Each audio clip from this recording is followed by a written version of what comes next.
Many people use ChatGPT instead of taking a language course. But not me. I do it differently. I use ChatGPT to make my language course work even better. Since over a month, I take German classes 4 days a week. And then on a weekend, I use ChatGPT to review grammar and practice things I've learned. And today I will show you my 4-step system for doing that, because I spent more than 100 hours for you to just take it and use it. And we start with step number 1, taking a photo. Study mode was released in ChatGPT in July 2025, and I even made a video about it back then. And I really like this tool. I think it's super helpful, but I was using it a lot and realized that it's very good on micro level, but not that good on macro level, at least for me. What does it mean? It's very good for practicing some specific topics. It's very good for practicing some specific type of exercises, but it's not very good for learning things from scratch, especially when it comes to some big topics. And I thought, what if we will take real language courses that were created by professional linguists and professional teachers, and we will take this macro level of real language courses, we will take real books that people are using on these language courses, and we will use ChatGPT as a supporting tool for going through a real class. And why this is important? Because these books and these courses, they are not just the combination of some grammatical topics. They are specifically designed from easier topics to more complex topics. And as you probably know, there is a system of differentiation, different language level, A1, A2, B1, etc. And the same topic on different levels can cover different rules. So you do not learn the huge chunk of grammar, you learn just a small piece of it first. And if we will just go to ChatGPT study mode and ask it to teach us how to use past tense in German, it will give us all information that exists there, even though on the level B1.2, I don't need this whole information. So what I'm doing instead, to limit the context that ChatGPT is using to provide me some exercises or explain me things, I open the book and I take these grammar blocks from it. I take a photo with my smartphone, and then I use this photo in ChatGPT to provide necessary context. And it is especially important when I use it as a supporting tool for my existing ongoing course, because I want to practice only things that I've learned during this week. So I just go through the book, look for these grammatical sections, take photos, then send it to ChatGPT. And here I go to my step 2, writing a prompt. I've already made a bunch of videos about how to write good prompts for ChatGPT.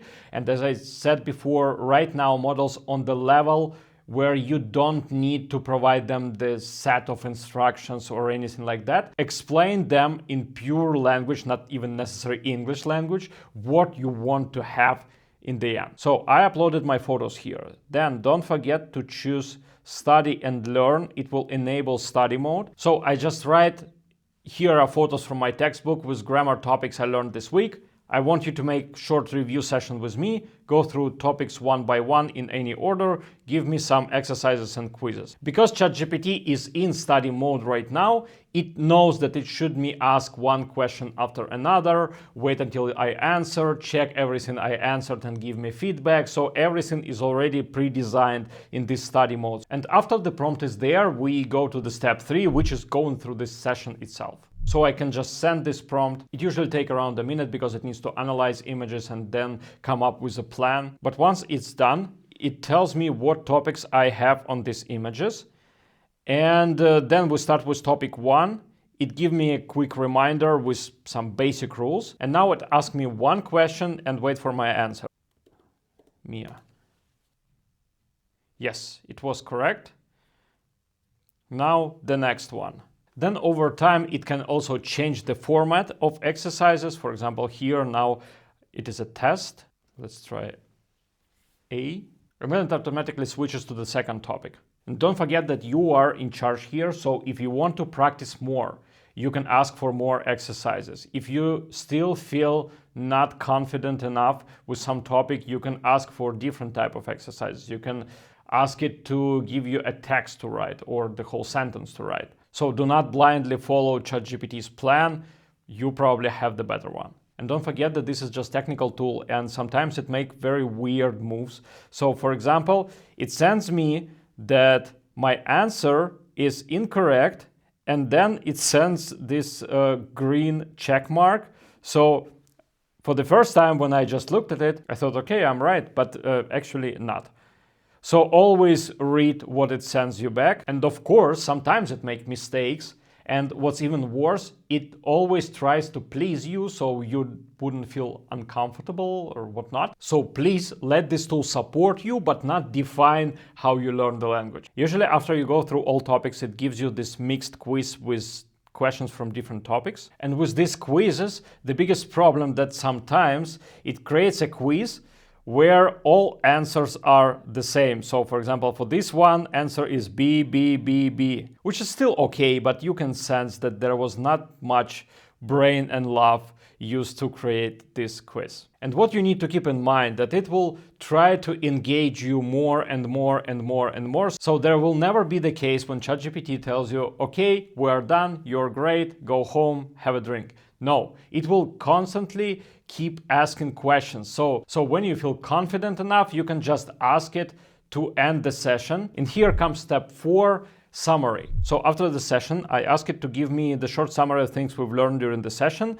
rules and examples, so I could use it as a refresher. And then it gives the summary in a very, very descriptive way with all rules, with multiple examples, with some exceptions. So now I can take this summary, take my yellow notebook where I write by my hand everything that I've learned, all rules, different tables, to have everything in one place. And I really like write it by hand because I think this way you learn better, or maybe I'm just too old school. But yeah, in general, that's it. Usually the session takes 30-40 minutes for me. It depends. If there were more complex things that I make more mistakes, so it sometimes takes longer.